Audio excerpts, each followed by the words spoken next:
We're live. We're live. 33, right? Yeah. I lost We're track. live. Yeah, I think episode 33. Yep. I actually wrote notes the last one. Did you Finally. look up any of the notes, or? No, I just wrote notes so that I could keep kind of track of the last episode to do clips, or like I looked up the, like you said, you did the OODA loop thing, so I wrote that down. Oh. Yeah, it's so nice that you figured out the clips thing. Yeah, keep Of how easy it is. people watch your clips. What is, Well, I mean, like those the little, memes. the little 10-second things? Yeah. Okay. Yeah, you can do it like right on YouTube. After you like post the episode, you can go right onto YouTube and like it's basically literally it's like make a short, and it'll block out like 10 seconds. You just scroll through your episode, see what 10 seconds you want to put out. Oh. Is that the same thing like Facebook has and Instagram? Yeah, like Reels. Yeah, I think Reels. the That's Reels what I on was thinking Instagram and of. Facebook, yeah. Okay. But they make it super easy. But yeah, it's literally you can the same start thing. doing that more. And if you subscribe to your channel, you'll get notifications when they... Pop up, right? Yeah, because you've been getting them. Yeah, but then if you don't click on it right away, you lose it. It doesn't like... I don't think it shows up like on the bell Oh. on that part. Oh, got it. You'd have to go to the page then. I think so, yeah. Because there's a spot on YouTube where you can go and look at everybody's clips. Like, and then it's basically you're scrolling like Instagram. So You things can that see you mini- follow. Yeah, you could. Well, not even things you follow, like anything. So you get like random stuff then? Kind of like what Instagram is. Like, it's your algorithm. So Oh. stuff that you have interest in or you tend to watch, they'll put clips of those pages. And if If you they like post them, them. they'll keep sending you Yeah, that probably. type of stuff. Probably. Okay. I've been liking the setup. I wonder if we'll just keep doing this. For a little bit, It's yeah. comfy. I like sitting in a chair rather than at a table. At a table, I feel like I want to keep putting my hands on the table, or I'm just sitting back like this because Yeah. I'm sitting upright in a straight back chair. Yeah. This one I feel more relaxed sitting back in. I think it depends on the conversation. Sometimes I do like the table because I feel like I'm like being proper and Bowing like on the professional. What was that Office episode? When Dwight was giving the speech. Yeah, the salesman of the year. Good morning, Vietnam. But yeah, I do like this. I like that we were able to do that in Texas, like mixing up the Yeah. setup every You once need in a a little while. change. Yeah. Gets a little boring. In Texas, you needed something on the back wall Yeah. that said like the hub. It was so bland, that room. Well, it Yeah. was the color of Yeah. this, It's bland but in here too. yeah, it is. We just have more. I don't know. I guess the cameras, you can't really tell. It still looks bland from the cameras. Yeah. That's why we try to do the curtain. That's what would be cool if we get into a room, whenever, is putting those up, but on the wall. So you just see like the curtains Oh yeah. to give some depth and color. Because I think all the places that we're going to live in, they're going to have these walls. Yeah. Yeah. But I wonder if you could get like temporary like that foam stuff, that acoustic stuff, and just put it on a piece of plywood, cheap plywood, and then bring it Just out hang when it you up. need it. Yeah. Or even like big cardboard, just glue it on a big piece of cardboard. And you wonder how much you would need to actually affect it though. Yeah. Yeah. There was a house that we were looking at in California that in their garage they had split up Oh yeah, the the studio. garage right in the middle. Could you Yeah. imagine if we were doing it then? Yeah. They must have used it for like a recording studio of some sort. Yeah, but that house looked like it was for entertaining. Because Yeah. remember they had like a tapper in the kitchen? Yeah. A beer tapper? That was so cool. Yeah, that place would have been awesome. All right, so I got a topic. Okay. Knowing what we know now about health and fitness and weight loss, why do people still think they need to cut calories so drastically right off the bat, do more cardio, and only cardio? I think it's the habits thing. It's like it's hard to teach an old dog new tricks type of attitude. Just like this is what they have been doing and trying. But does that work? No, but I mean, that's everybody. Like everybody has their habits and what they do, and even though they know it doesn't work, they still try to do it because they don't know anything different. And it's almost like they're comfortable with that. you're going to have to make them step outside their comfort zone to try something new and trust in that. When I think there's something weird of like, there's almost a comfortability in knowing I'm going to do this, I'm going to do it for a month, I'm going to back out of it and end up failing, but I know this process. Where a new process, they have no understanding of what's even about to happen or what's going to happen, and it could be what they want, but it's the unknown, and it's a different habit that they have to build. That it's like they know what it's like to go on the treadmill every day. And so you think people are just like self-conscious about going away from the treadmill area of the gym? I think they're just Like, uncomfortable. I don't know how to use these machines. They're so intimidating. It's just change. Just like I'm uncomfortable trying anything other than what I already know.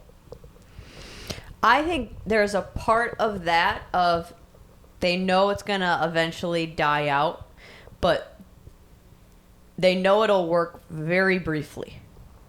Like, I think when people when they yo-yo back and forth with whether it is diet or exercise or both, I think when they start to get back on track, it's from oh shit, I got too crazy with it. Now I got to like drastically change it. It's not something that's like, I'm okay with this taking a bit of time. Like, I want this to be long lasting. It's they wake up and they're like, oh crap, I got fat again, or I got unhealthy again, or whatever it is, or something happened and now I'm going to get back on track. I went okay for the holidays and now I want to dive in the new year. That they try to do it so based on like what's going to do something and be really effective right now, that the cutting the calories and doing cardio, you will drop weight fast. And Especially if you're not doing any of those things. Yeah, you will, like, the weight will come off and you will notice a change. And I think that even if it only lasts a couple months, that change is enough for them to then go, okay, I did it and I lost a little bit of weight. Even though, like you're saying, they probably know they're just going to add it back. But that they have this fear moment of, oh no, this happened again. I need to go extreme, doing something extreme, like we talked about on one of the last ones, of going in kind of crazy. Yeah. They want to do something that's like, I'm motivated, exciting. I feel like shit, or whatever it is, like I don't want to look like this anymore. So then they go into it crazy with a lot of intensity, and the treadmill and the crash diet just offers that response of intensity that they feel like, I'm doing it this time. And I think people visually and looking in the mirror and on the scale, I'd lost 10 pounds. And okay, now, and eventually you start the calories, you can't cut calories anymore. And you're to that point where your body has adapted to your calorie cut, your deficit. And walking 30 minutes or 45 minutes in the treadmill is not doing it like it used to do. And I think people fall off the wagon, and by looking in the mirror, they don't notice that they're gaining that weight back until... Again, it's too late.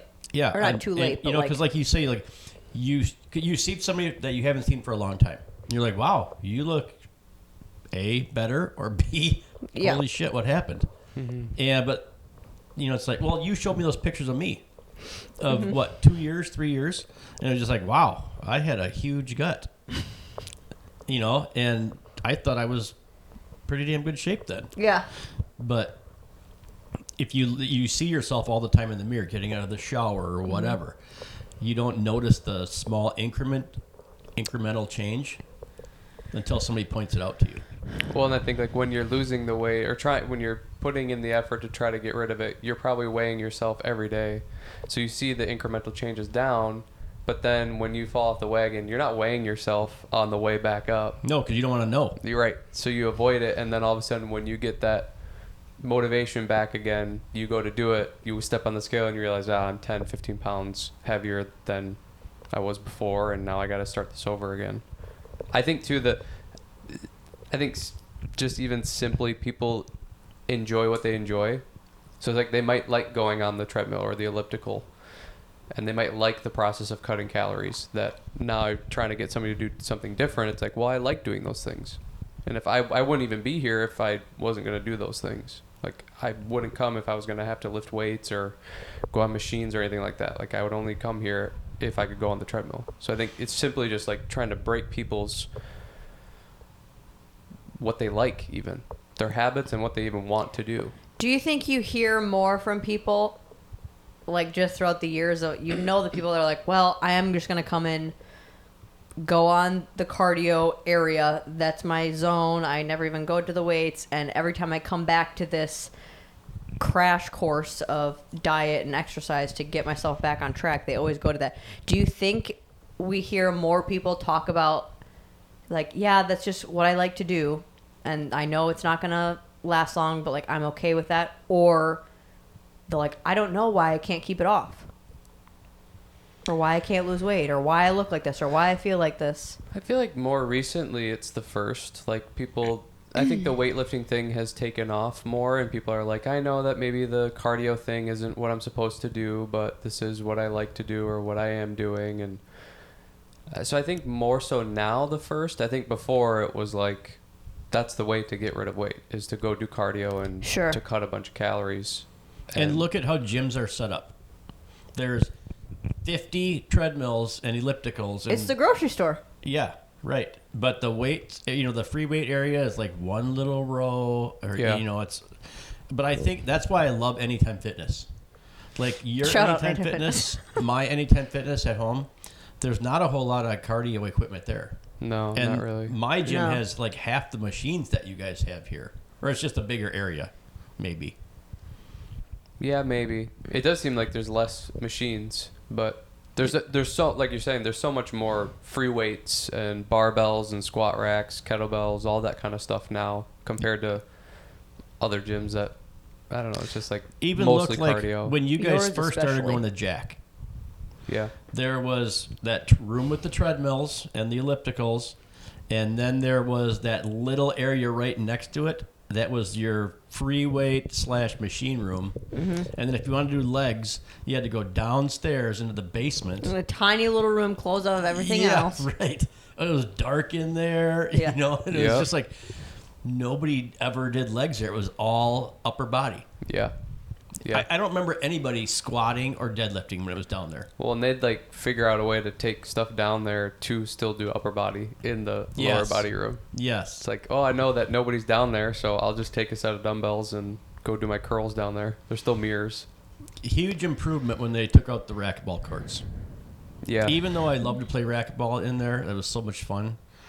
That was way better when they did that because it brightened everything up. Yeah, I like that basement room. That's where, that's a good point. Like, because I guess that's why I asked. I was like, I still feel like I hear people questioning, like, well, why can't I lose weight? And I don't know why I can't keep it off. And I'm like, well, look at your pattern. Like, you're doing the same things that don't make sense. But I think in the grand scheme of things, we are hearing more. They understand that there's more options, where maybe before it was like, this is the only way, and I don't know why it's not working. To where even that, like gym setups, they're prioritizing the resistance trainers. It's what consumers want now. Because Yeah. of the popularity of weightlifting now, the gyms are actually responding to that. To where you even take the athletic club, even now. Right. They added that whole other section in the back where it used to be tennis courts or whatever. I think And that was only in the last 10, like During COVID. a little decade plus. When COVID, so the gyms in Wisconsin were only closed for like 6 weeks. When they reopened the gyms, that's when they moved all that stuff out there to keep the social distancing between Oh, got people. it. Got it. And But- they just kept it. But from when we were talking about the tiny little leg room, that was only a little over a decade ago. Not even. So it's like, that's been a big progression, or I guess my idea of a progression Yeah. in a short amount of time. I think people trying to lose weight, though, it's just persistence.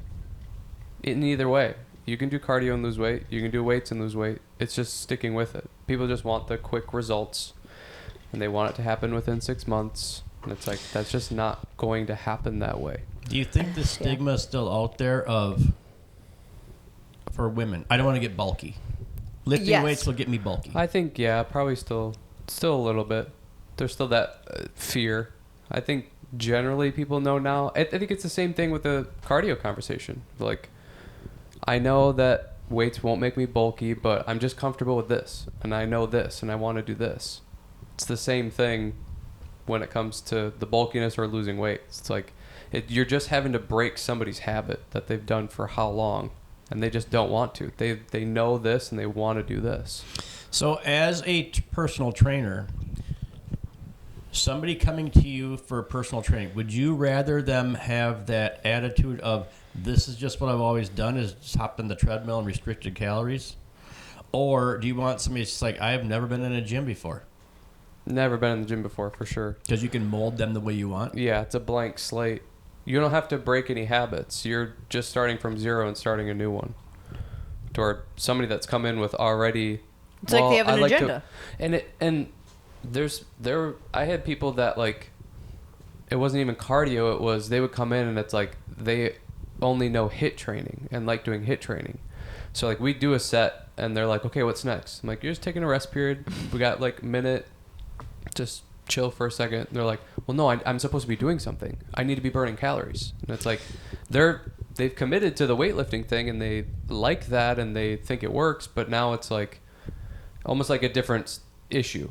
It's not cardio, it's now this, where it's like I have to be going constantly. I would think, and I'm not a personal trainer, I would rather have the person that has been coming to the gym and doing something, because now they've got that maybe habit of coming to the gym or doing something. That habit has already been formed of, I fit this into my life. Whether it's an hour HIIT class or I'm walking on the treadmill for 45 minutes, at least their habit is coming there. Rather than somebody that's like, well, I'm still trying to fit this into my schedule because it's brand new to me. It's probably 50-50 either way. Yeah, I would rather have the quality over the quantity. Like they may have been coming to the gym for a while, but the quality of their exercising hasn't been that great probably.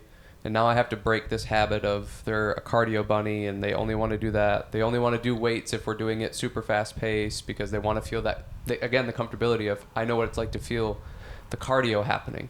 Yeah. To where I go, okay, we're going to do 5 reps, like push the weight. And they don't know what that feels like. They think it's wrong I shouldn't be straining this much or my muscles shouldn't feel like this. They're only used to like the strain in the lungs. Going until the clock stops. Yeah, they're not used to like, my muscle is burning. I had so many people be like, my something's wrong. My muscles are burning. And I'm like, no, that's what happens sometimes is when you push it, like it'll feel like that. They're like freaking out to where you go have them run on the treadmill for 25 minutes and they're fine. They're fine. They don't see any worry with it.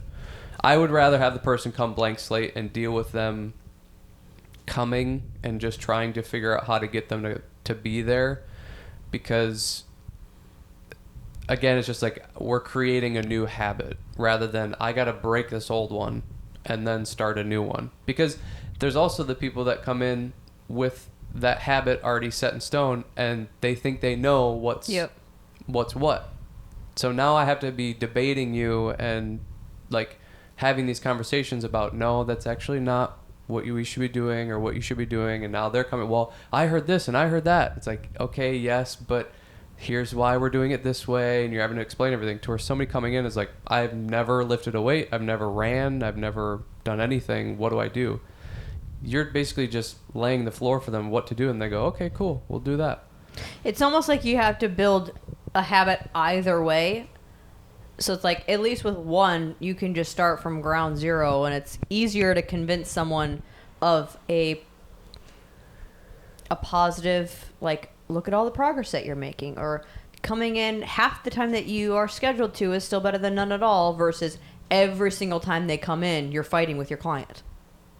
Like, well, then why are you even here? And Why you're telling me what you want to do, and because you think you're right, but yet you're still coming to me for advice. I get those people in my classes all the time where they would tell me like, well, this is what the other teacher before you would do. I'm like, well, that teacher, that doesn't make any sense. Why we're doing that. Did that work? What? When people come with bad habits and be like, and want to debate you, I think my simple answer would be, why are you coming to me then if that was working so well? Or how did that process go for you? Yeah, but they'll blame something else. Yeah, it's never them. It's more of a battle than you think it is. Like, because I've said that too, of like, not that bluntly, but I don't know, I guess in nicer terms, I Sure. would say that. Tactfully. And it would still be like, I also have a disadvantage of I was always younger than every single person I trained. So there was that, well, You don't I'm know yet. older, I've been around the block, you don't know what it's like to do this or be that, or I've lived longer, blah, blah, blah. And okay, understandable, but they still would fight. Because they also have this. It's also them and their body. So, like, Yeah. they don't want to waste any more time to where they've been hearing, I'm supposed to be doing this, and they've been doing that. And now they come to somebody new, and this new person's going like, no, that's not right. They're like, well, I've been doing this for forever, and it seemed to work at certain times, and now you're saying that doesn't work. So who's right, who's wrong? Yeah. I think that it's almost like, which issues do you want to deal with? It's like, say in your line of work, somebody that came from a department that has been doing it for 10 years and comes to a new one, or do you want the brand new guy who hasn't even stepped foot? And see, that's where I'd almost rather have somebody with some experience than no experience. Yeah. I think it's Sure. What issues do you want to deal with? And for me, I'm like, I don't want to deal with having to debate and argue with you about what we're doing. Yeah. And I guess for my situation, we could just say, this is not your old place. We don't do it that way. Yeah. Sure. Every personal trainer, every department has different policies and different trainers.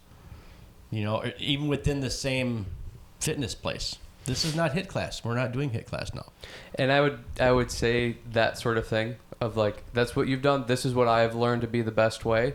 And it would be the negotiation now. Well, what if we just try to do some of it sometimes, and then we try to do some of it over, you will do your thing over here.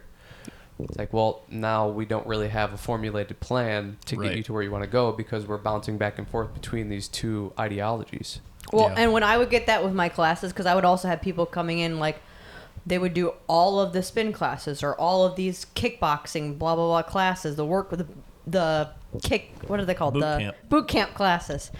And they would tell me what they'd be doing, or I would not go on the bike and I'd walk around in correct form.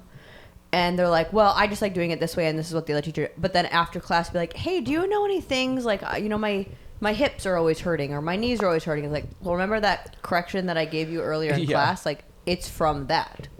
And I could easily go, like, because I would get that too, like, well, let's just do this sometimes in class. I'm like, I would be going against my integrity or what I think is safe for you to be doing. Like, I, as an employee of this gym, I do not feel safe doing that for you in this class. If that other teacher felt fine, and maybe they know something different, but from what I know, you are extremely overweight. No, I'm not going to be having you do these things versus these things. That just doesn't We're make not doing sense to me. box jumps. It's not Yeah, I safe was for just you to gonna do say that. that. Like, Yeah. why are you telling me, like, we're doing holding the weight and doing sit down in a chair and stand up. You are 300 pounds. I'm not going to have you hold weights. And the other teacher was having you do, like, those Skiers where you're thing. jumping down, up and down with weights, and you are 300 pounds. No, I don't feel comfortable doing that with you. But it's what they started with, or it's what they know. And like you said, it maybe worked a little bit. So they think like, well, I'm right, or that person is right. It's like talking to just a know-it-all every time that they come in. They'd rather show up every single time to your training session or class that they don't like, just to see if you'll change. And I think a lot of the problem with that is the way not the problem, it's just the process. The way you're doing it is you're not going to see the results as fast as you are doing the crash diet. Yeah. Or the running 40 minutes in the you're not going to see, it's like they always say, well, that's my next topic or my next question. But it's just the process takes longer, and people want it now. Or like what you were saying, like they like doing the hit. If they're not sweating or out of breath the whole workout, they don't think they're working hard enough. Right. And is that a slam in the fitness industry that for so many years it was just like, I'm going to get you winded and tired, and you're going to feel like you had a great workout? Yeah. Yeah. Totally. I think those were the fads. Like those were It still happens. the P90X. Those, like, classes like that or what people knew of fitness, the famous fitness people, they were all involved in the beach body things where it's like it's the high intensity. Well, and then So you have that's like, what they'd think lifting weights is now. and then you have the TV show Biggest Loser, where they're killing these people, and the results are coming. So it's like you just start to see that constantly, and you go, "Oh, that must be the way that it is to get to where you want to go." And I will say, do you really think this is a lot of guys, or is this just females? Oh, I think it's both. Really? Okay. Yeah. I didn't have many guys in my class. I did, but it was mostly the women that would fight me on it. Most of the men would be like, if you think this is Oh, I what we're thought you doing, meant okay. coming in there doing the calorie deficit and treadmill. I think the guys tend to be more, at least training people, the guys were more easy breezy, but it was also a lopsided ratio. It was 80% women, 20% yeah. men. So I didn't have, I trained maybe consistently, like people that were there longer than a year. I had 3 guys, to where women it was 7, 8, like, so you just don't have that pool of people to even know, well, if I trained more men, would it have been more issue? Would they be coming in being like, why aren't we doing a chest day? Why aren't we doing this? Why aren't we doing that? But the people that I trained, also, they're not that type of person. Like, Right. I think the men that are getting personal training are not the bros coming in to get training. They're coming in just for whatever other reasons. The bros are figuring out their own. My doctor Things. told me I'm going to have heart issues or I'm getting diabetes or now it's a reactive thing. Yep. Yeah, and I think that goes with men in general. We don't like asking directions. We don't like asking for help. Sure. Yeah. But women are just, more apt to, I think, hire a personal trainer Yeah. than men would. Because I think a lot of men walking around the gym with a personal trainer is like, I don't want to act like I don't know what I'm doing or that I need It's like help. an ego Right. hit Yeah. type of thing. Yeah. Yeah. Which you would think, okay, you're paying money for this education that you don't have. What's the point of going in and I'm trying to put myself in their shoes. Like maybe But it's that's the because they problem. think they know a little bit. But I just so many times I want to be like, look at you and look at me. Bye. Yeah. That's all we needed. That's all the debate that there is. But that's the problem, is you said they're paying for the education. They're not. Yeah. Most personal trainers are so shitty. Yeah. So they are debating, like when these clients are going in debating personal trainers and they're winning the debates, it's like, why wouldn't they, when they go to the next personal trainer, they get rid of that one because they're like, this guy didn't know what he was talking about, or this girl didn't know what she was talking Or about. wasn't paying attention to me. Yeah. Now I'm going to go to the next one, and I'm like aggressively like, why are we doing this? Why are we doing that? Because they want to, it's their body, it's their time, their money. Yeah. They want to make sure that everything is going in the direction that they want it to go. I mean, I guess we talk all the time on here, like, understand your health. Like, advocate be for responsible yourself. for Understand, yourself. be responsible. So I guess I could see it as that way. But It's just frustrating when you do feel like you know what you're talking about and you can help this person and they're not. well, like the data that they're bringing or the education that they're bringing is like this. You almost want to be like, hey, I know you've had bad experiences. I know what I'm doing. Yeah. You can trust me. It's Yeah. okay. I know you've had this crap over here. Yeah. But just give me the trust and we'll get you to where you want to go. And that's where Mind Pump brings it up a lot about when they were first starting out as trainers. It was earning the trust of your client first. You had to took Right. sometimes months to build that up. Right. So that, look at what I'm talking about is actually working. Yeah. To where that person also has to last for months. Correct. Which is rare. Yeah. People don't, unless it's results right away, they're done. They want the 1 month program to get them to lose 5 pounds so that they can then trust you to continue to go, when it's like, this isn't the best way to do it. Right. But There was only a few of my cycling classes and then my elderly class where I had the same people every single week that came to the same time, liked my classes and came to them. Some of the other ones, just like, you're not even debating what I'm doing because of it's going to work. This is just not fun for you. You just don't like it. So it's like, that's okay. You just don't like me. Yeah, like you just don't like how I run the classes. Like they wanted me to do every single exercise with them, and just like it's kind of like a constant moving class. Like we're using weights, we need to be pausing. I want to come around and correct you and do that. Like you just maybe don't like it. To where the older people, it did take that time for them to like, well, we have been having this chick for the last how many years, and you're not doing anything that she's doing. So I had to gain their trust with that. But then after that, they were every single week there. If they were going to be gone to like go visit their grandkids, they would let me know that they weren't going to be there the next week. For a free group fitness class. Yeah. They would always call me coach. Yeah. All the Asian ladies call me coach. Coach, I'm going to be gone next week. I just don't want you to think that something happens to me. Yeah. It's just the comfortability thing. Yeah. You have to break that. Like they have to break that somehow, or you have to help them get out of the comfort zone to try something new and to trust you. And that's probably the hardest part of all of it, is just come with me. We can do this together. We're not going to do what you used to do. You're going to have to step outside your comfort zone. Things are going to be awkward and uncomfortable, but this is going to get you to where you want to go. That's just too hard. Mm-hmm. It's too hard for people. And would you tell people this is not a 1 month process? This is not a 6 month process? Yeah. I would tell them, like, you're probably not going to lose weight right away. We're building muscle. If you continue to stick with this and do this, you're going to see the LBs drop off. But we have to build muscle first, and we have to figure out, like, where these inconsistencies or what's going on in your diet, too, of what things are you doing that's not helping this process and it's hindering it. But this is going to take time. This isn't going to be in a month you're ready for, the Dominican in your bikini. Did you guys, as personal trainers, offer nutritional advice? Yeah. I mean, I didn't. We would just have conversations during the sessions. Okay, so it wasn't like... You weren't doing meal plans, no. Or you weren't saying avoid these foods? I mean, kind of that. It would be...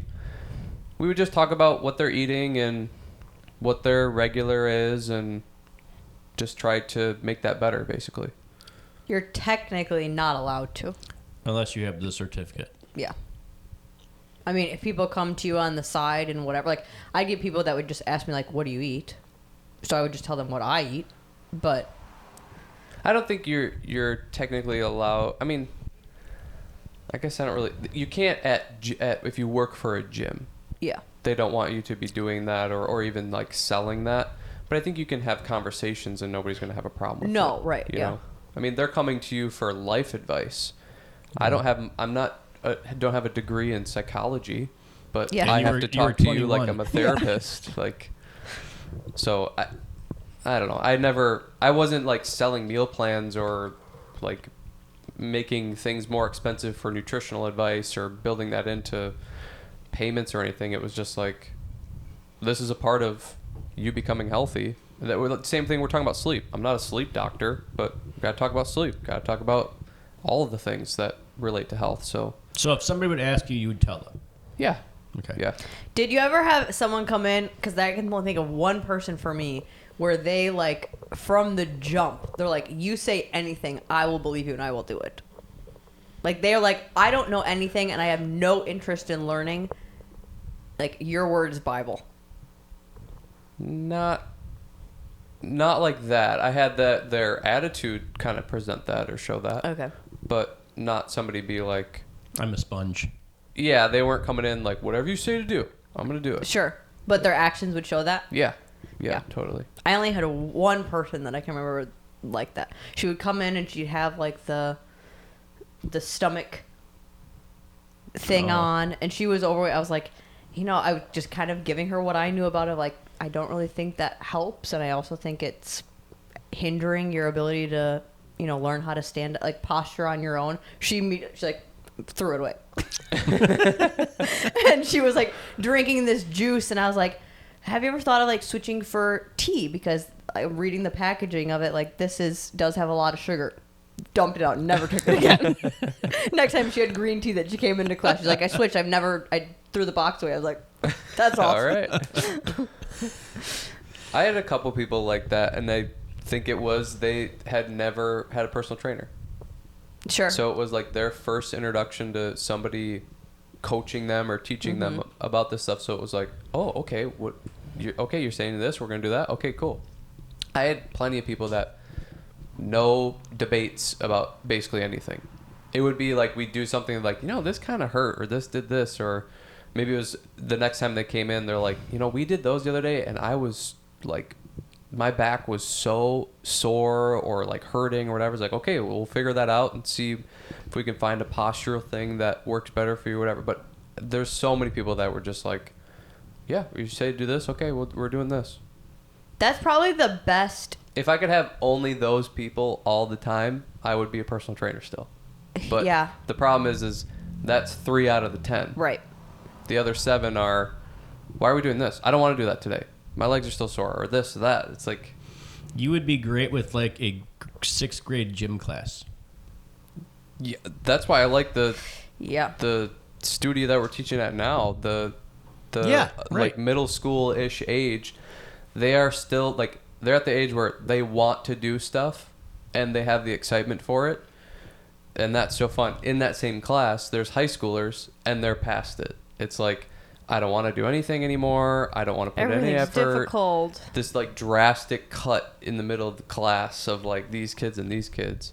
Like, yeah, this would be a perfect age to. Do you think the high school kids, though, because they've had bad experiences with fitness or with They're just lazy. I think they're just It's interested an in age thing. They're just interested in other things. Like, it's not even like there's some things that they find fun and are doing. It's like they would just rather be on their phone or like talking in the corner with each other, gossiping. They just don't want to be doing that stuff. Why are they there then? To be the problem. Like, it's very rare that I have taught a class that age where they like are openly excited to put in effort. Like, that is not cool to try. I agree, but then why would you keep coming back knowing you hate it? Because all your friends are there. Because and they you don't get to talk to them. actually hate it. They just can't show that they like it. Okay. And Or- it's still like, I want to be here to be a problem. That's the intrigue. Kids are evil. High schoolers are evil. Or their parents are making them still. Because they have their dance classes afterwards. Or like the actual Right. whatever. So but- do your competition kids have to take the fitness classes? So is No. it I don't think required? anything's really required at this studio. No. Okay. Yeah, the studio that we're at, like, they maybe don't even have to take, like, ballet. I mean, you remember that in school. Like, why are you still playing basketball? You clearly don't want to be here.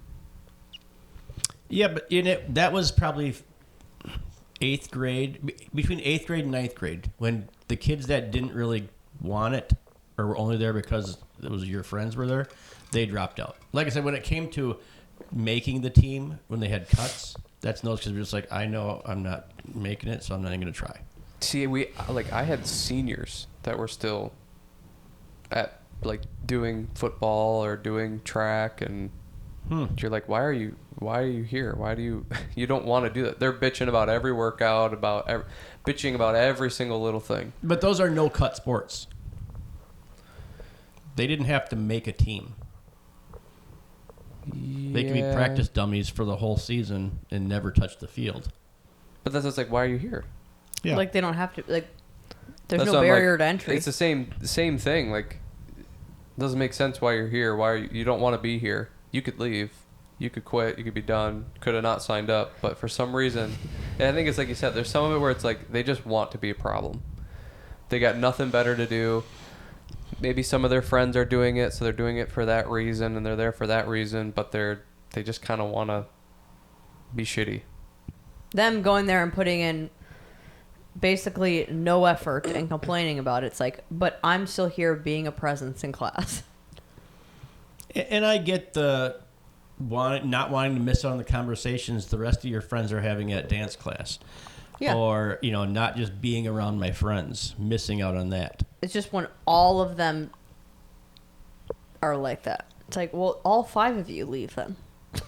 Yeah. Like, you're all here together. Just do it not in class. Like, Yeah. Go to somebody's house and hang out. Yeah. Because their parents wouldn't take them there for Right. a half hour. Right. An hour. Right. They're taking them to dance class because they can be, mom and dad can be shopping now for an extra hour or running errands Right. for an extra hour. Yeah. Well, and I think they still think like, well, I'm here, I'm doing it. But it's like, you're doing it half-assed. Like, what's even the point? But for them, they're like, but it's still... And are their parents asking? No. Right. Because Yeah. at that age, there's the disconnect. It's like, Yeah. I'm sure you're going there and being a good kid and trying. Right. You maybe think the best of your kids. Like, Yeah. you saw one class, your kid...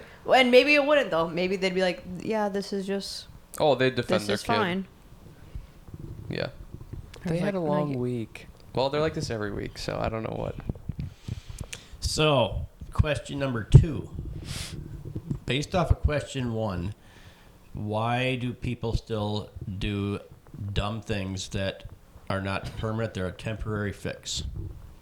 What is the gold standard for somebody wanting to look better, feel better? Why do people go to the gym with the cardio calorie deficit in mind? Wanting to lose weight for a specific event, wanting to lose weight to look better?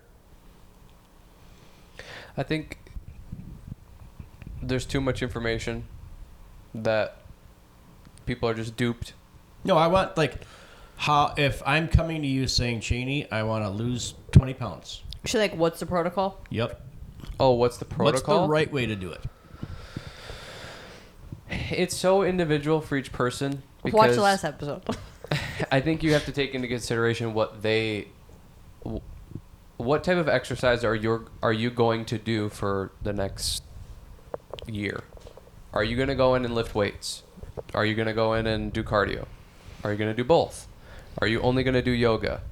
So we have to figure out what you're going to do for the next year, and then we're building the exercise around that. And then we have to figure out where your calories are at. What have you been eating? What's your maintenance for calories, and where are all those things at? And then we can start from there and go, okay, let's try to keep the same amount of calories, but we're going to switch all the bad food for good food over time. So if you eat 0 good foods ever, you eat cereal for breakfast, you eat fucking Hot Pockets for lunch, and whatever, some shit, TV dinner for dinner. Let's try to change one of those meals, or even just somewhere in there add in a salad on top of it all.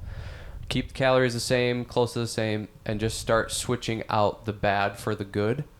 And then after a certain period of time, couple months, maybe when we get to a point where you're eating more good than bad, we'll see where your weight's at, and have you gained muscle or have you lost fat, and kind of gauging that way and seeing just how things are going. And then same with the exercise. Are you beat up? Do you think you could do more?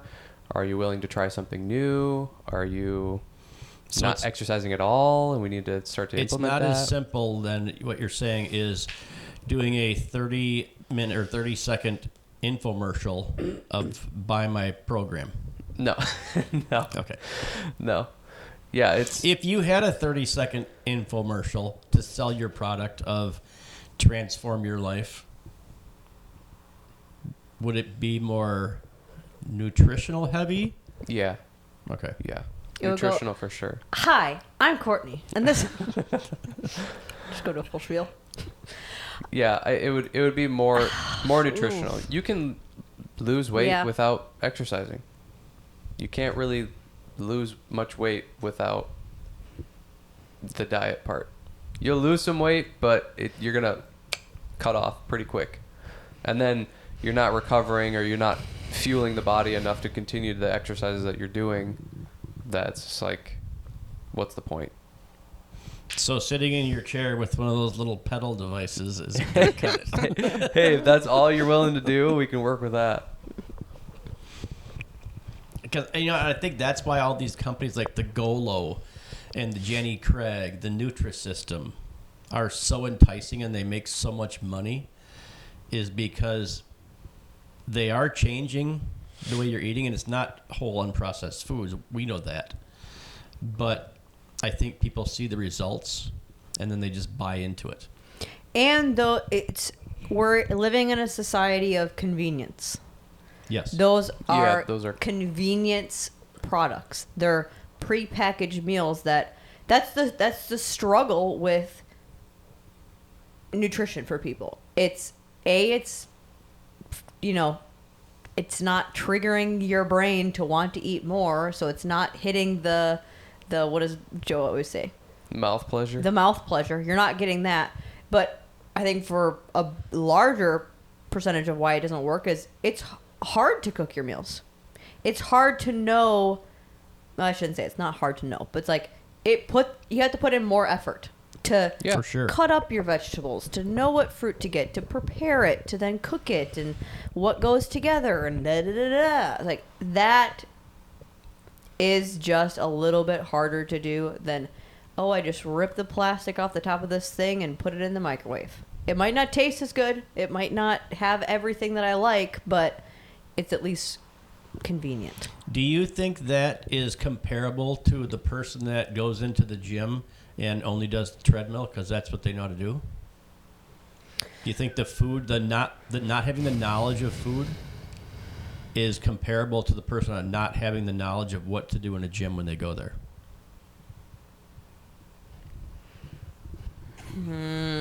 It depends on the person we're talking about, I think. Because I don't know. I think people play dumb a lot of the time. Just to eat the convenient foods. Yeah, with food, I think exercise is a little bit more sneaky. I still think it's like, okay, come on. Like, you really think that's... But even that's like... But it's still exercise. It's still movement. Like, I think most people just start going on a walk a day. And that's going to be so much better than what you're probably doing, which is just sitting at home, going to work, you're sitting down. You come back home, you sit down. It's like, just go on a walk. Whether it's treadmill or it's you're picking up a weight or whatever. Just move around more. Well, this the is food. It's like, really, you don't know that eating fruits, vegetables, and protein, like, well, just like things that were or are alive and not now. Like, you had to grow this. This was a living organism. Now you're consuming that versus the thing that's made in the lab. It's like if you just simply you can't grow Pop-Tarts. If you just go off of that, you'll probably eat a pretty healthy diet. You can grow meat. Right.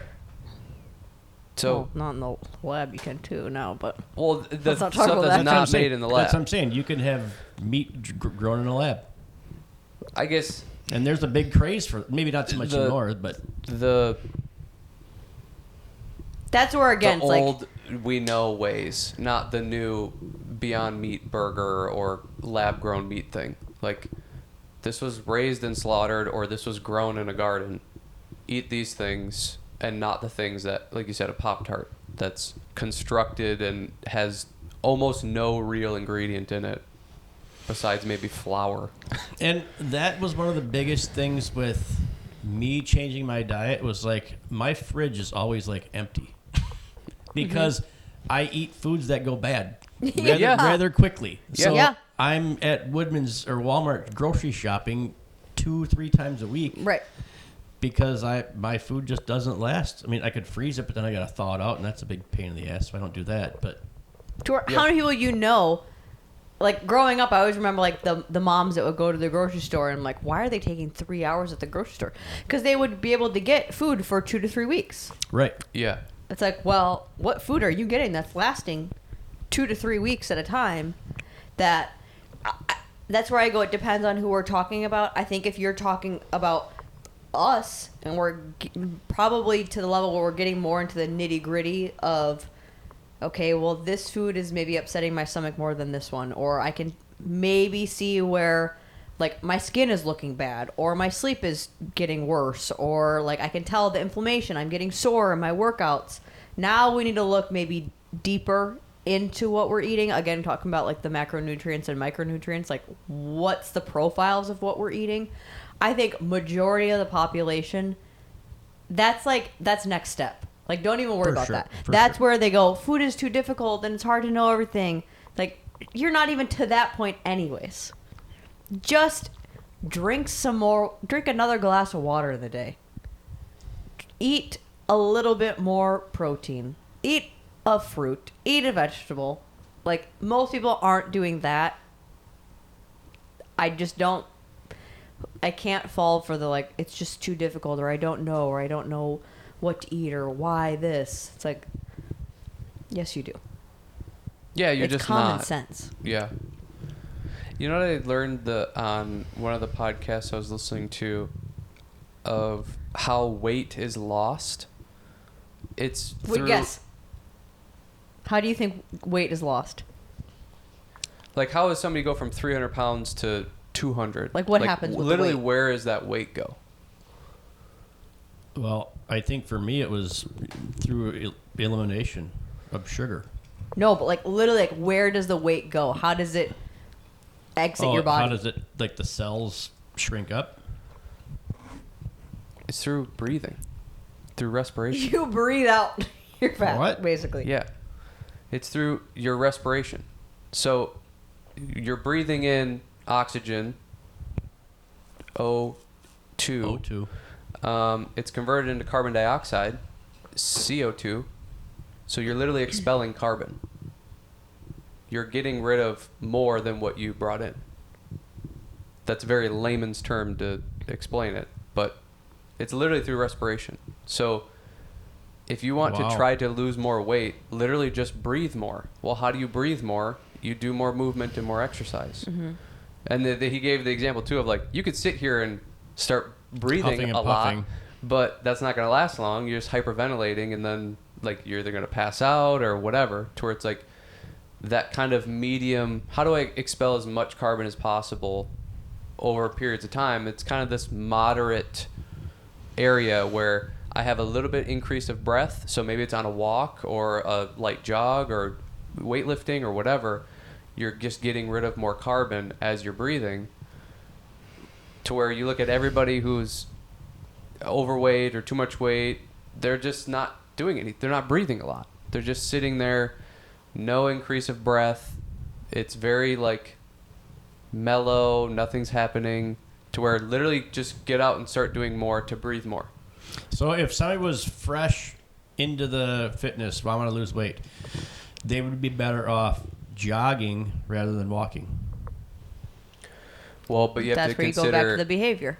Yeah, I mean, it's like habits. How long can you do it? Can you walk for an hour and only jog for 10? Because walking for an hour, you're probably going to end up breathing more than the 10-minute jog. But that's and where would I'm, you keep that's up where walking versus I've, jogging over a long period of time? Do people exhale more when they walk? I seem to think that I breathe normal when I walk. Or maybe I just don't realize it. Well, compared to like, Sitting I mean, your beats per minute just when you stand goes up compared to sitting. So then you go from just standing to then walking. It's maybe not a lot, but it is increasing. Okay. That's where my opinion on what to do for exercise to do anything has changed. It's like, just move. Just go move. Go for walks if that's your way of doing it. Go on a bike ride. Go on the treadmill. Go on the elliptical. Lift weights. Like, just do something. And that's where I think you just have to breathe more. People Just get too whatever lost in the weeds with the making it so into the details of, well, unless I have a perfect programming, I do not want to go work out, or I don't know what to do. I don't know to go to the gym and have this perfect thing that's going to get me this physique, and I'm going to feel this way, and I can't have this diet because I need to know every single thing to do with that diet and why it's happening. It's like, just you can't even get off the couch yet. It's like, go on a walk, go lift up some weights, drink some more water, and eat something that you didn't take out of a package.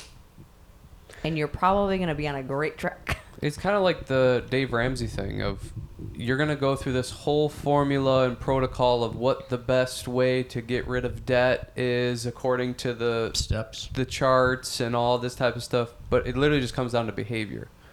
So you could have the perfect plan, but if you're never going to implement it, right, then what's the point? So what are people going to implement more than not? It's what you're interested in and what's going to actually get you to whatever you think you can actually do that. If it's just walking, then do that. If it's lifting weights really interests you, then go do that. But if you're trying to formulate this perfect plan of, I'm going to weight lift 2 times a week, and I'm going to go for 6 walks a week, and I'm going to have this perfect cardio, this bike ride on this day or whatever, and it's the perfect even balance plan of all of the exercising. And then you do 1 week and you're like, oh, I'm exhausted. I can't do this anymore. It's like, well, your perfect plan doesn't matter. Because you're still doing the plan. It's still human based. It's still your habits and your behaviors. So now let's skip to the person who has been on the fitness train and the diet train for 2 years. And they're at their goal weight. Pick a gender. I don't care. And now it's like, I like how non-binary. I look. I like how I look. Now I want to look toned. What does that look like as far as macros, maybe not macros, but calorie consumption, and how does their beginner gym training look now? I think is that more diet based now rather than what they're doing in the gym? I think it probably has more to do with what they're doing in the gym now. You'd have to clarify them what toned is to them and what specifically they're wanting with that toning. Go to the gym today. Pick out any person that was younger than me there. So us? There's a couple of people that were your age. So let's that girl that you said the other day, I liked how she does her stuff. Okay. Yeah. She's got a basic knowledge. Mm-hmm. Yeah. And now she says, I don't want to compete in a bikini competition, but I want to look better in a bikini. I would ask her what her workouts have been, what she's been doing, what her diet has been, and then what does looking better in the bikini mean? What do you want to see better? I want to see abs. I want to have a big butt, because that's what all women want nowadays, it seems like. And I want to have thicker thighs. Am I being nice or am I being rude? She's your client. I would say that that's probably going to be difficult, because for you to see abs, you're going to have to get to a very, very low body fat percentage, which then means you can't have a big butt and thighs with that. That's going to be really difficult to have the best of both worlds with that. So you're losing weight and gaining weight. You're probably going to have to Same. compromise with that. So I want to look this way in a year. Not necessarily like shredded abs, but I want to see a little definition. Yeah, we could get as close as possible to that. It's going to be hard because you're talking about keeping size in one area and losing size in another, or even gaining size in one area and losing in another, and that's just not how the body works. Right, you don't spot reduce. It gains and shrinks all together. So we can do the best that we can with it. We'll do exercises to help build your butt, build your thighs, and we'll try to form a diet a little bit around maybe losing some body fat. But that's probably I would temper expectations of what you're going to end up looking like, because that's going to be really difficult to show abs or even a little definition, but then have a big butt and big thighs. And, this person, and I'm just using that girl, I don't know her, she has made good progress in the last year that she's been at doing this. Would you maybe say, I want to the thing that I always go back to is what you say is quit looking at the scale. Oh, yeah. What does the mirror say? And Well, you told me not to look at the mirror either. Yeah, it depends on what you're going. If you're really going for something visual, then the mirrors, I get it. Yeah, you can look at the mirror. The scale doesn't matter at all, though, because what you're going to feel the best at is probably not going to be... The scale's not going to reflect the same thing. So it's like, what you want the scale to see, what you would look like in the mirror is probably not what you want to look like. And then what you look like in the mirror is probably not what you want to see on the scale. That's exactly where I'm at. So it's like one of them's got to go kind of thing. And I always kind of lean towards the scale because who gives a shit what weight you are? Right. Like that's just an arbitrary number. Who cares? Why is that such a big thing though? With what the scale says. Well, because like look at the infomercials. It's all lose 20 pounds, lose this much pounds, put on this much this poundage of muscle. It's never an easy like reader. yeah, it's a easy gauge to know. Like we all know what 20 pounds is. We can see 20 and can visualize that, but we can't. When we see somebody in the gym, and you're like, dang, they look awesome. You're not going, I bet they're 125 pounds or 185 pounds. You're just going like, look at the shoulders, look at the thighs, look at the, they're showing like cool features and aesthetics. You're not caring about what they weigh. Which is why the commercials also have the before and after pictures along with lost 40 Yeah. pounds. Yep. Yeah. To where what you visually look like, I think, is probably more important than what the scale will show. I think the scale just maybe confirms to you that you're losing weight to where, I don't know, it's like you can generally feel that. And you just become more in tune to that. And it's also like, do you want to be a number and weigh a number, or do you want to like look a certain way that you want to look? And that's where, depending on the client or depending on the person, I think you start to read people pretty quickly. But, like, what do you think this is going to feel like? Or what do you think this is going to give you? Like, how many people want to, have the abs and do that? It's like, what do you think that life looks like? Because maybe you're trying to go after something that's, you don't need that to get that. Or maybe you're, like, with us, the program that we're in right now, you're going into it knowing like I might have some joint pains every once in a while and it's going to feel kind of yucky. It's like, well, this program isn't for functionality and feeling good. It's for just looking good or looking a certain way. It's for aesthetics. So is that client also going to be comfortable with that whole lifestyle of what that looked like? Are you going to be okay with you're bumping up your calories and that's going to feel uncomfortable for you a little bit, and then you're going to be cutting out certain things because you want to show your abs, so like you're going to have to really cut down on your calories or do certain things.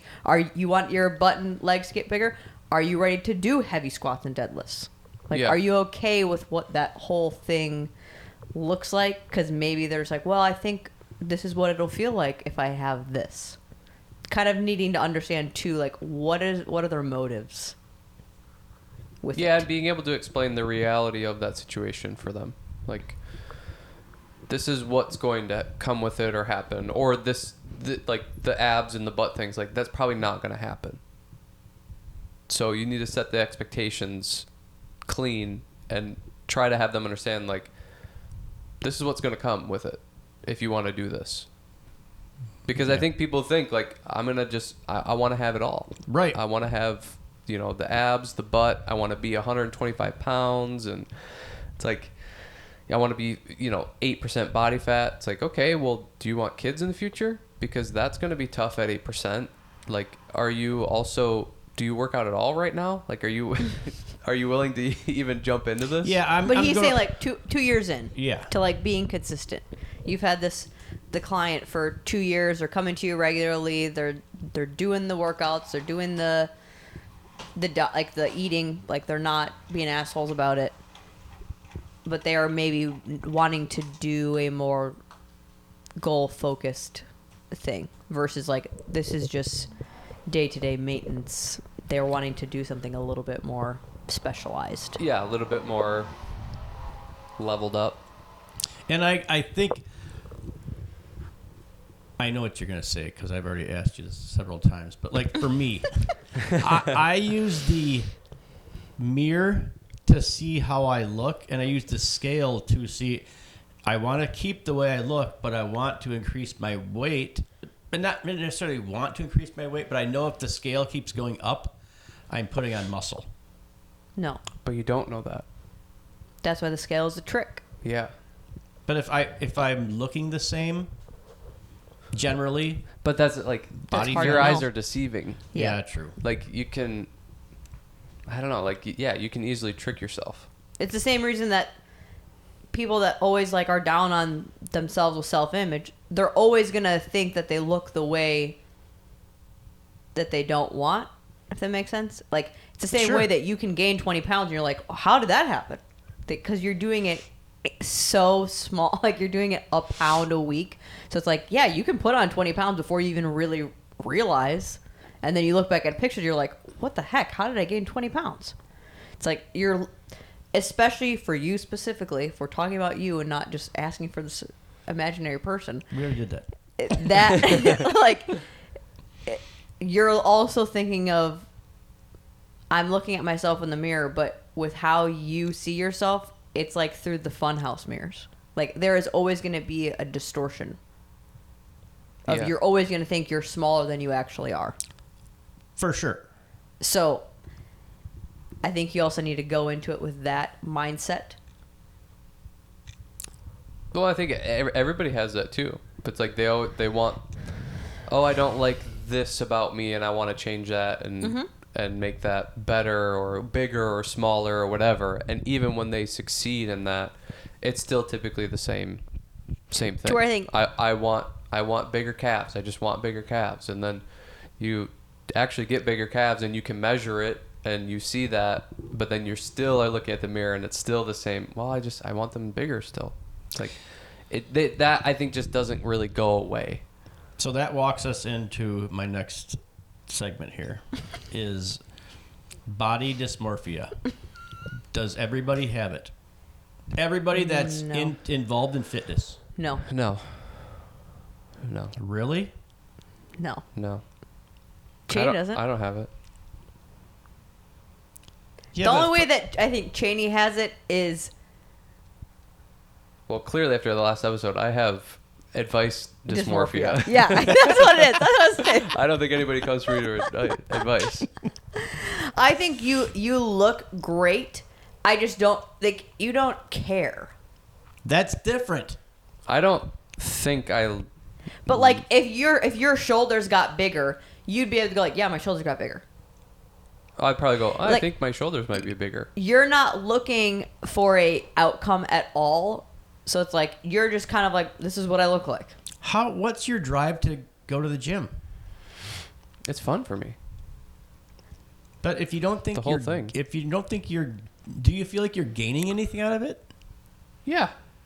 I mean, it's so much more of a mental health thing to me now. Sure. Which is I don't know, it's kind of annoying to say. No, I but get it's it. like, I just really like going and like exercising. I like the way that it feels. I like learning new things and trying new things. And I guess that's probably more of my motivation. Is just let's try something different and see where it goes and see if it is like, I figure out something new with that.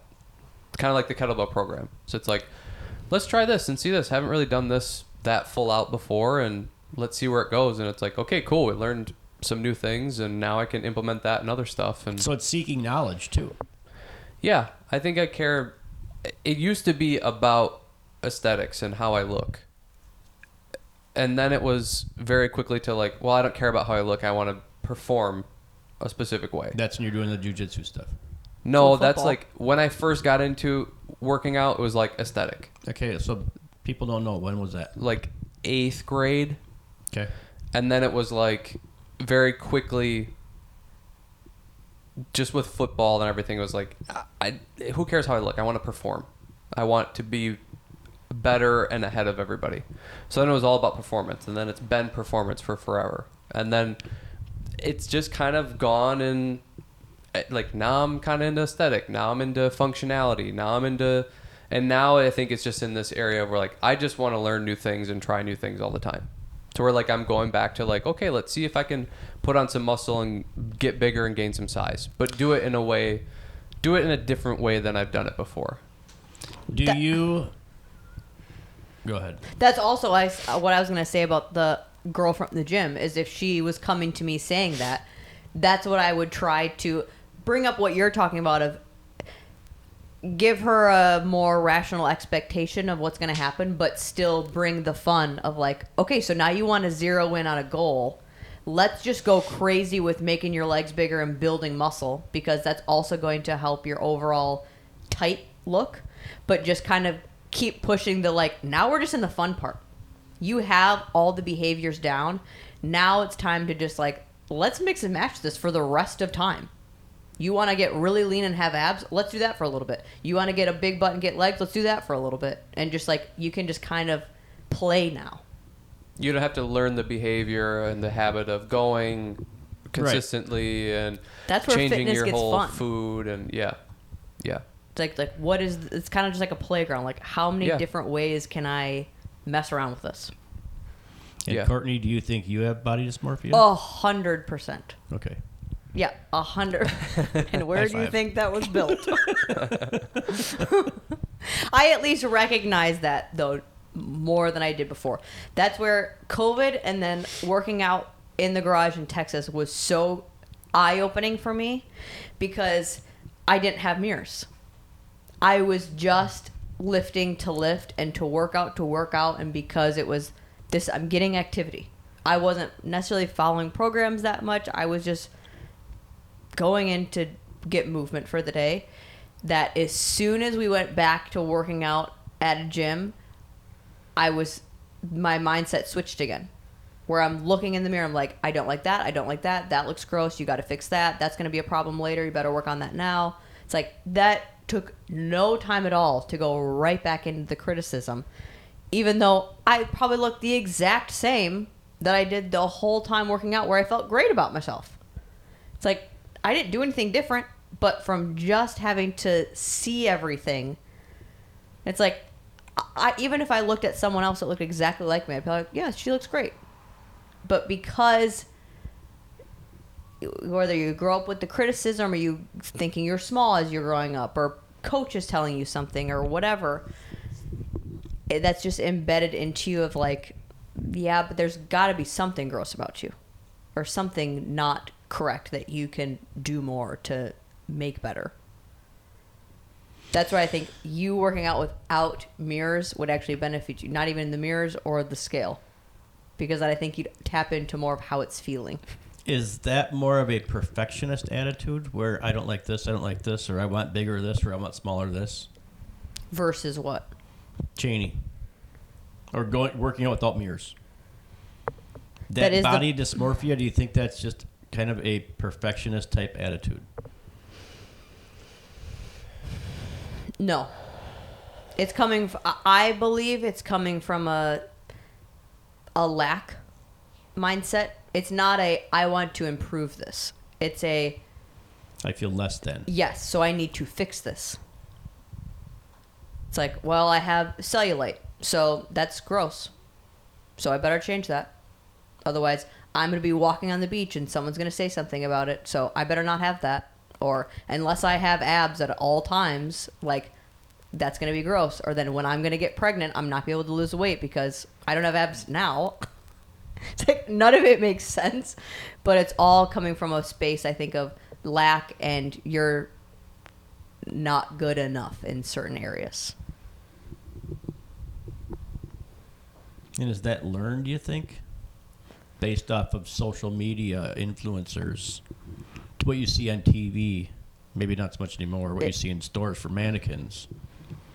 Is that a society-based behavior? Is it learned through society? I think it's learned through everything. Yeah, I think it's just letting outside influences influence you. Because I just have I don't care. You're also not on social media. But I was before. And going through school too, yeah, true.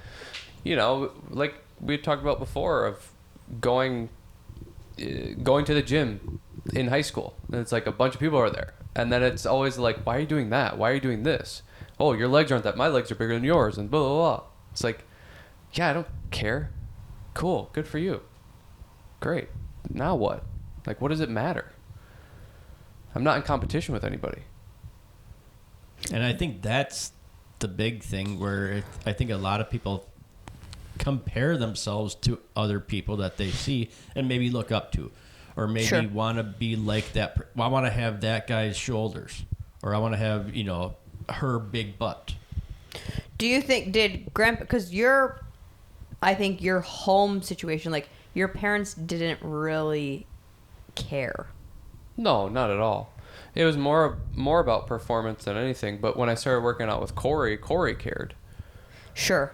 Corey was always doing that. It was us giving each other shit all the time. Yeah. But like, oh, you're looking a little small today. What's going on? Haven't been eating enough, huh? It's just like that kind of back and forth. But I think because we both grew up in, I don't know, we just kind of grew up in a like, I don't give a shit what other people think. Like outside influences are not gonna come in here. It's not gonna affect us. It's not going to happen. So it was like even us bickering back and forth or whatever was like, but that's not going to, it's not like serious. Sure. I'm not actually registering like, oh, Corey thinks I'm small, so I got to do something about it. It's like, I don't really care. I'm on my own thing anyways. When he said Yeah, that you it's didn't go more to the fun. bathroom, be like, oh, maybe I am a little small. No, it's just like, okay, cool. You're also like eating nasty shit all the time. Like, I don't want to do that. It just like, Well, he's also how many years older than you as well at that time? yeah. It's Well, like yeah. his Whether it- frame. Whether it was him or like friends going through school Oh, sure, yeah. or social media, like it just, I don't know. I just have the outside influences. Is like that's not my. I'm not doing that. Like that's not my path anyway. So who cares? Do you think you're on the abnormal end of that, or are you more like with other people, like everybody else? Are you in a group where there's a lot of you, or do you think most people are like me and Courtney? I think we all have this in certain areas of our life, and I Yeah. just have this in health and exercise and whatever, because I do that with like career stuff where I'm like You do that with like everything else. so extreme over there where I'm like, oh, I want to have that, or I want to be able to do that, and I want that job, or I want to be able to make that much money, and so then I'm doing it out there with those things. But when it comes to this stuff, for some reason I just I don't care. So I think most people probably have their thing where it's like, yeah, I guess I never really even consider that other people even care or compare themselves with this stuff. Like, why would you? It makes no sense. But then I'm doing it over on these other areas. Right. And I think everybody kind of has that. It's just what topic you're talking about. Mm-hmm. Where do you think yours comes from? I think it comes from always being skinny. Always trying, because everybody else always was heavier than me and was, I don't want to say more muscular, but I'll say heavier but it's just. How young do you think you remember thinking that way? Probably when I started. Because weren't you guys all like that? Yeah, I think it was probably when I maybe became a cop, started putting a uniform on. And then it was your safety could depend on your athletic ability or your strength to, to do this. And I that's what I would say. Because in high school, I never cared who I looked like. It was kind of like you. As long as I could perform, Yeah. my performance mattered. And Yeah. I never like started taking weight gainer shakes and that kind of stuff till I was out of college even. Yeah. So more job related. Like you felt like your safety revolved around your size. Size and just being in shape.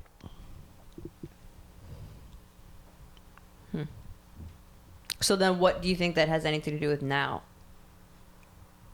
Like what's the point of needing to be big? It doesn't. I just haven't lost that. And I don't think I ever will. Even if it's Why not? Yeah. Because I think now because I know what being in shape, and I don't know if I'd say I'm generally fit overall, but I like the way I look. and I like the way I feel most days. So it's like now I've got that. Now I just want to like, let's see where it goes. Let's continue doing this. You got here. I mean, I was 135 pounds when I graduated high school, and we're a 29-inch waist pair of jeans. I'm 167, 165 now, and I wear a 30-inch waist jeans. So I put on how many pounds, and my waist increased 1 inch in 40 years. Almost 40 years. Does the other ideas not interest you? What do you mean other ideas? Like functionality or like, I mean, I know the answer, but losing weight and being more ripped. You just are only interested in size. Functionality and mobility have definitely, in just proper form, has been way more important to me the last 2 years, 3 years, maybe 2 years. And through that, I've noticed that I'm not sore all the time, and I'm not, don't have the inflammation as much as I did before. So I think those are important to me now, and just working on those. But being ripped, no, I don't, because then I feel skinny again, and then my shirts don't fit as like I like them to, and you know what I mean. So I don't know what you mean. Just buy smaller shirts, then they'll fit the same. yeah, but that's the problem I have is I buy a shirt that to fit my shoulders, and then it's so baggy in the waist. But I don't know how much weight could I seriously lose without becoming unhealthy. A lot. Really, you think? Yeah, probably. For your size, you could get very cut. But to what benefit? Fun. Yeah. That's why I asked is like, Well, I just think would it's say- fun to do all of the different things. That it's interesting to me of like, oh, why isn't that just like getting big interests you? Why doesn't all the other things? Because I was skinny. I don't want to go back to that. But you haven't But been you were cut. skinny. You weren't ripped. True. Like to see all the veins in your body and just to feel dense and like And like to light see and all of your muscles. I don't know. There's like pros and cons with Sure. Yeah.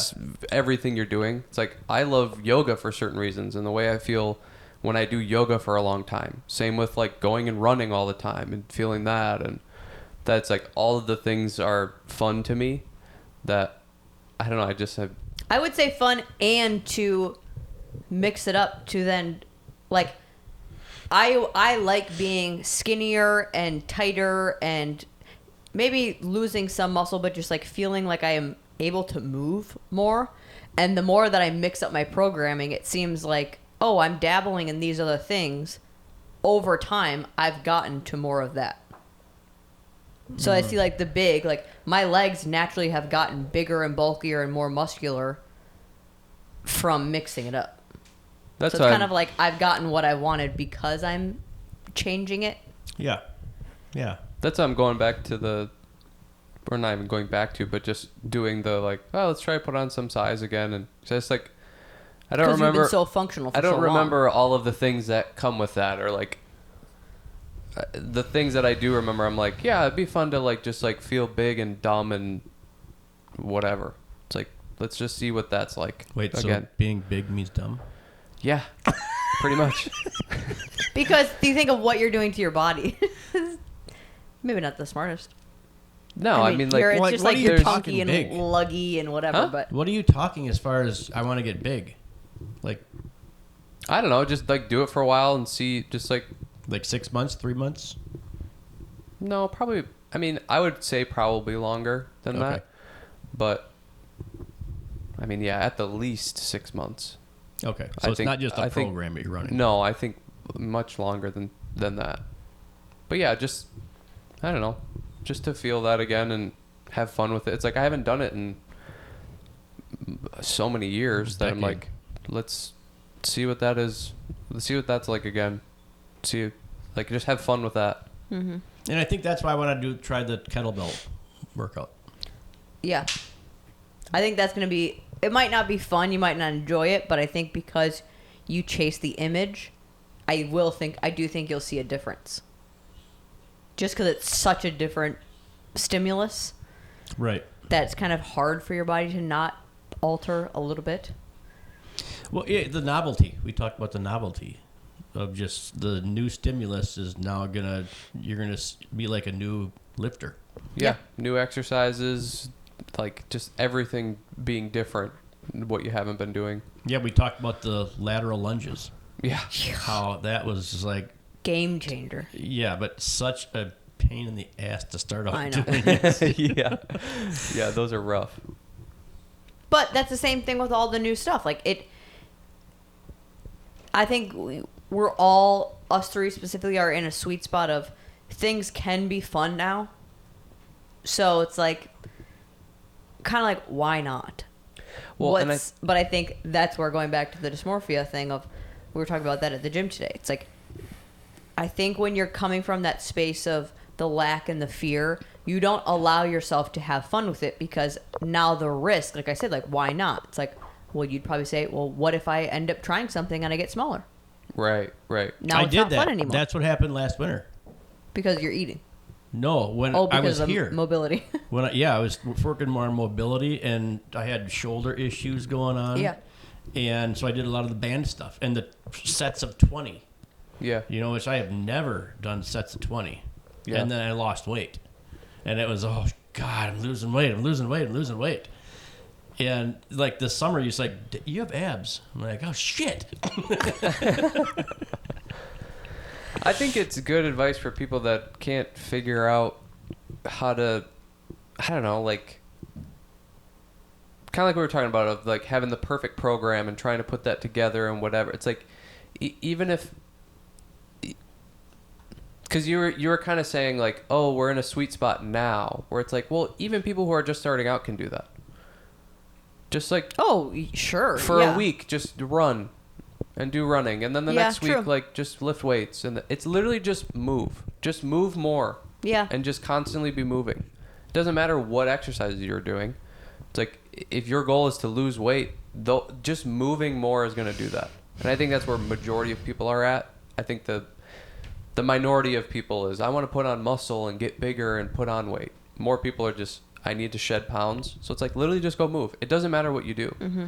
That the same things we're doing of like, oh, I'm going to get big again and try that and whatever. It's like, you can do that whenever. You can go on a bike and ride a bike. You Yeah. can go. So that brings up an important thing here. If you could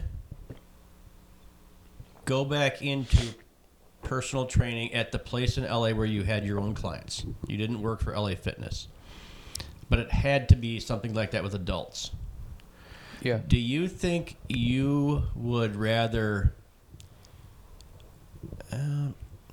maybe not rather, but would you be more suited to take somebody that's been lifting for 10 years and just says, I want to pack it on? Or do you want the new person that's just like, I'm new to this and I want to lose 20 pounds? I want the new person. Really? That is not Yeah. how I thought you'd answer that at all. I want the new person. I don't want to argue with the 10-year No, person. I'm saying somebody Like that's me coming coming to, in. Somebody that's coming to you saying, Janie, I know you can produce results. I want you to take me there. Someone that you don't have to do any of the behavior. It's just like, I have this specific goal, but I don't know how to program. I don't know how to eat for it. Like, I don't lean either way then.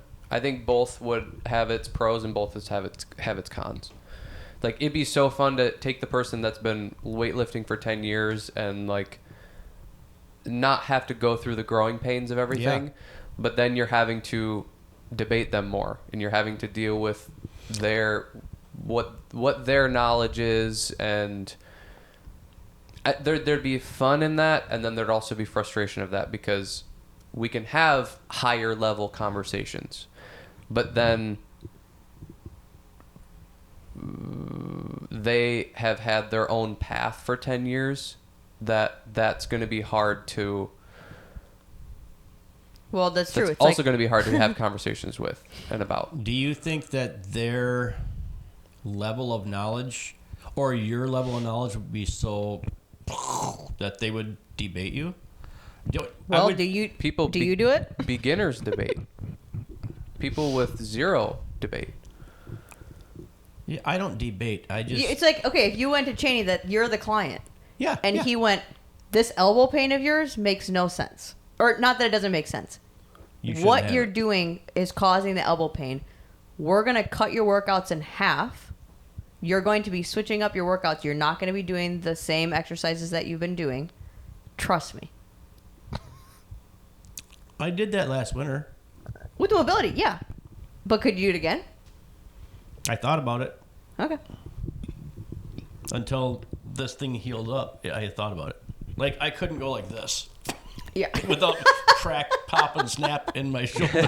Rice Krispies. Yeah, like I had to like and then get it up there. You know what I think I would be? But that first time was, you were taking a leap. I did. Yeah. Yeah, I don't think some people would do that. I think kind of like what you're saying. They'd go, well, Well, I also know Cheney's reputation. Like I know Cheney knows his stuff, so I trust that. sure. It's like you said, trusting myself to be like, oh, you're gonna go back for a little bit before you start going forward. Sure. Yeah. The newbie I would handle so much differently than I did before. I would focus so much more on getting them to do stuff outside of the gym compared to in the gym. Like I think our workouts together one-on-one would be so basic and rudimentary that they'd be boring probably, even though they already were boring. But I would be focused so much more on having the conversations with them to try to get them to do more outside of what we're doing. I didn't do that enough, or I didn't put the focus on that enough. I was doing more of like, how do I make, like, this person's only coming once a week. I have to make the perfect program For this hour that I see them. For this hour that I see them 4 times a month, and I have to maximize everything possible. And I didn't focus enough on, like, we live in Southern California. Like, go for a 10-minute walk each day if you can, or every other day, or what, like wherever you're at. Right. Can we get outside and do a walk? Your kids, you're taking them to soccer practice. Like, go sit and watch their soccer practice and be outside, and like maybe try to stand the whole time or walk around the field or whatever. I would focus so much more on that stuff compared to what we're doing in the gym. They'd come in the gym and it'd be like, all right, we're going to do some squats and maybe some deadlifts, or we're going to do some, like, depending on their goals too. It's like, okay, you want more functional stuff? Like, we maybe don't do barbells that much. We're doing kettlebells and dumbbells, and we're doing a lot of movement. Or you want to put on muscle and feel stronger? Okay, we're going to maybe sit more into the barbells and do more stationary stuff and load up the weight kind of thing. But my focus would be so much more on them outside of this gym. Yeah, because you said they never came to the gym to work out when it wasn't a training session. Yeah, I mean, it wouldn't be anything. That was their activity for the week. Would you talk them into, you need to come see me a little more often during the week? Or try to broach that topic? Like this, Probably once a week is just not cutting it. Probably not right away. And I would try to... And is it because do you also not believe that? Well, yeah, it's because even if they were to come to me 7 days a week, it's like, that's still only 7 hours of activity of your whole week. It's like, you need to be doing more outside of it. That I would focus more on getting them to go and do stuff outside of it more. And then once they're doing that consistently, that's when I would be like, okay, we can actually start to like program stuff and start to shoot for legitimate goals that you have in the gym. So it would be beneficial for you to start coming twice a week, because we actually can do like systematic things to get you to where you want to go. Yeah. Because the first step was just, you got to get moving, and we can only move so much in an hour, and that's not going to make up for the 23 hours that you're sitting on your ass. Right. I mean, it's 1 day a week. Yeah. Courtney, what about you? The experienced lifter or newbie?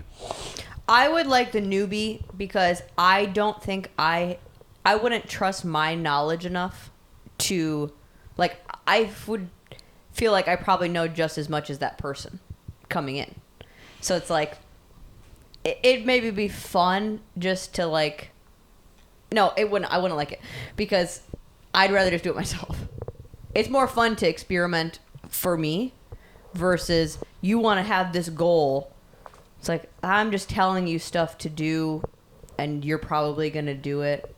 And it's like, there's someone better probably for you. It's like the teaching kids. It's like, I can teach an advanced class and sure, it'll be fun because I can throw everything at them. But there's someone else that can probably do this as well. I'd rather take the 5-year-old and, like, develop them. I'd rather take the new person and open up their whole world to fitness and what feeling good feels like and eating, and kind of like they're so blank slate that I can just, like, have fun opening this whole world up to them. You could start them off on the right foot too.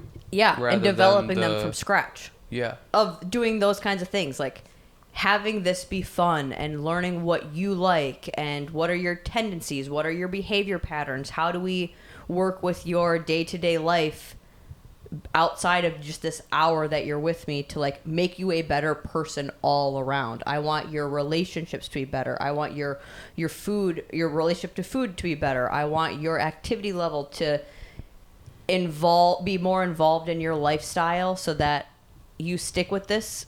And I'm kind of just giving you the baseline. I'm giving you the foundation for you to just explore. I have way more fun, I think, getting to have that if it is that dynamic, having that dynamic be a collaboration versus, like, you know all the stuff and I'm just giving you the tools to be a little bit better. So like, let's put someone else can do that. Let's put that in the dance world. Would you rather have a 6-year-old that has been dancing since she was 3 or he was 3, or do you want a 6-year-old coming and never have danced? Like, this is their first year. At that age, they're so have no skill anyways. From 3 to 6, really? Yeah, you're pretty much just focusing on, again, developing the kid, developing how they take class, how are they responsive to information, how am I supposed to teach that kid versus that kid. Now, I would rather have a kid that's 6 years old that has been in activities versus the kid that just went to school. The kid this is just their recreational thing. They're coming to dance for the first time. This is their first activity ever. Yeah. And they're 6. That kid's going to be a problem. Okay. Would I still teach them? Of course. But would I enjoy it as much? Maybe not. So... But it's like, you got to reparent them at 6. Okay, that makes sense. I was going to say, so what's the point of getting your kid into dance at 3? I think because you're developing their... What if they did karate? Oh, it's anything. 3? Anything. It could be anything. Okay. They could have been in karate till 6 years old and they come to me. That kid is still probably going to be more teachable than the 6-year-old that hasn't been doing anything. Sure. Even if it's working out with dad in the garage. Yeah. Granted, do I think doing something that's not with your parents is more beneficial? Because then they come to someone else and they're like, well, I've only listened to mom or dad or grandma or someone. That getting them in a different activity. But any kid of that age, you're also dealing with a 6-year-old versus a 3-year-old. A 6-year-old is kind of that person that's like, well, I've been working out, but I've been doing my own thing. That 6-year-old is coming in with a little bit of, I know what's up. Okay. To where a 3-year-old, they're... Putty. Yeah.